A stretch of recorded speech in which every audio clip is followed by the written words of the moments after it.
What's up mga pus? Ngayong vlog na to, ano bang para sa inyo na scooter? Yun yung magiging title niya. Tuturuan ko kayo kung paano mamili ng motor. Teka lang, bago yun, magsisave muna tayo ng buhay. Sir! Side stand! Welcome!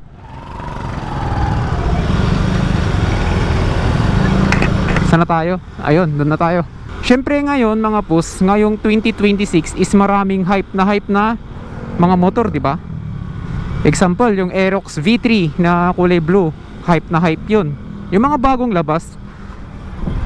For me naman, syempre makikiuso tayo, di ba? Ibebenta natin dating motor, maglo-loan tayo, ganon.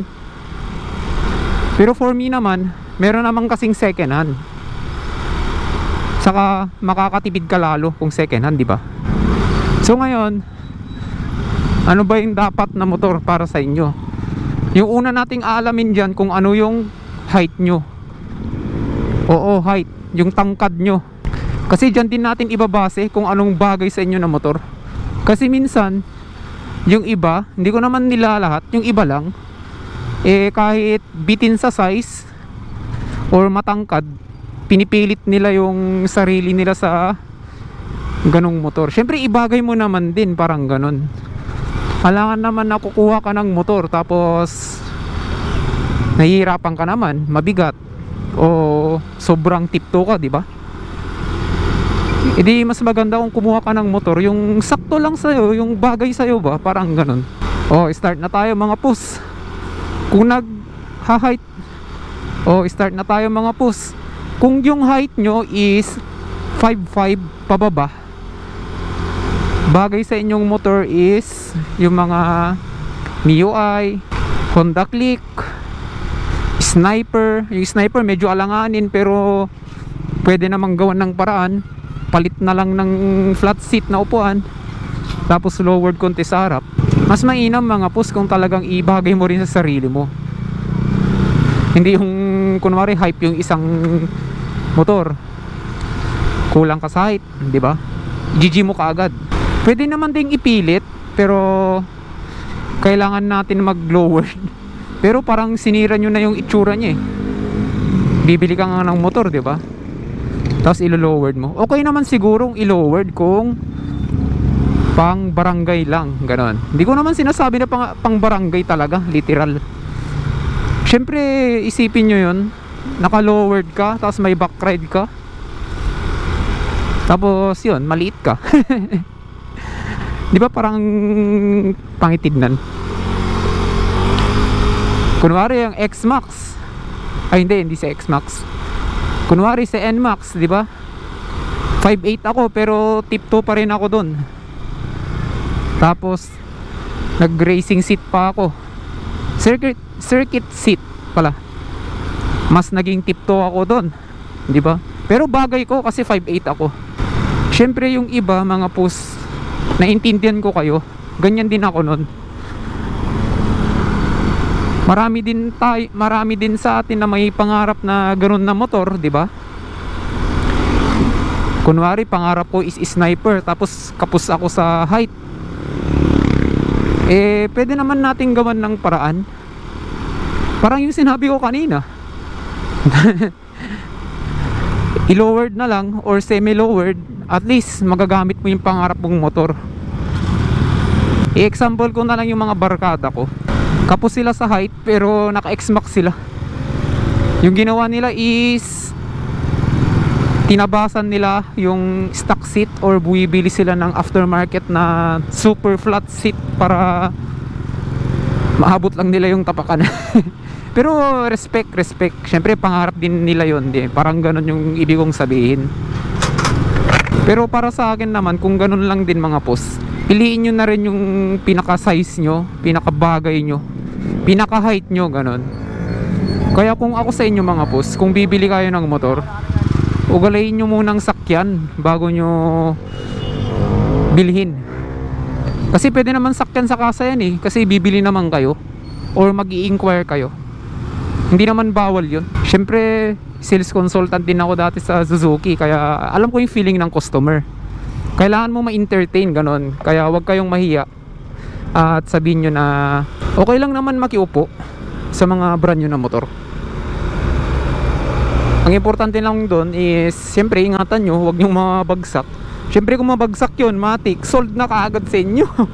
May motor na kayo kaagad. Kaya yun yung ibig sabihin mga pus. Kunwari mga pus, yung Honda Click na 125, yung specs niya is mababa siya, ganun, mababa yung ground clearance, etc.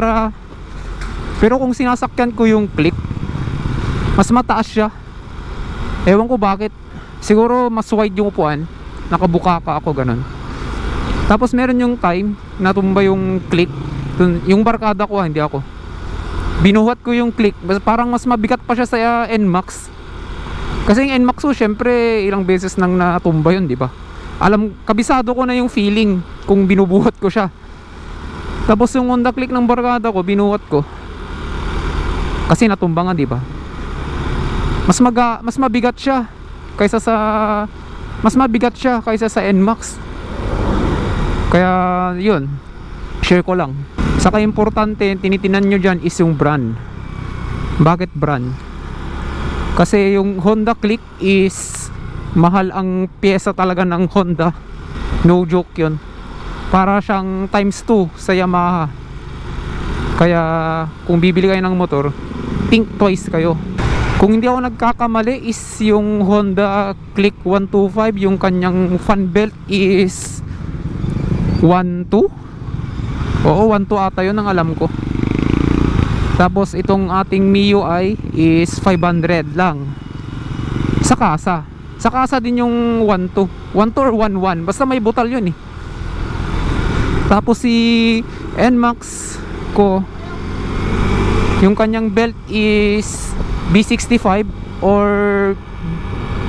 B8R. Same lang naman sila ng size.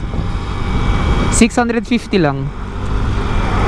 O, di ba? Kita nyo yung difference na yun mga pus. Malaki yung difference niya laban sa Honda. Kasi si Yamaha medyo friendly siya sa price. I-flex ko lang yung ating MIUI na 90k Odo. 90k or 91? Ay, 90k. Hanggang ngayon all goods pa rin siya. Sa totoo lang, parang mas gusto ko pa to gamitin eh. Kasi mababa siya. Mapa-flat ko yung pako left and right. Saka nagtitrail na rin to sa Takadang kung naalala nyo. Kasama natin si Marshall yung naka Wave 100. Maganda siya i-trail kasi maliit siya eh. At saka comfy ako sa kanya. Tanda na din ng MIUI natin oh. Pero mahirap bitawan to. Sagad na sagad yung gulong oh. Kailangan na natin magpalit. Pudpud na. Kaya mas mainam mga pus, piliin nyo yung talagang size nyo. Size or yung talagang nasa puso nyo na motor. Kasi dun mo talaga mararamdaman at ma-appreciate mo yung isang bagay. Alam kong naiintindihan nyo yun.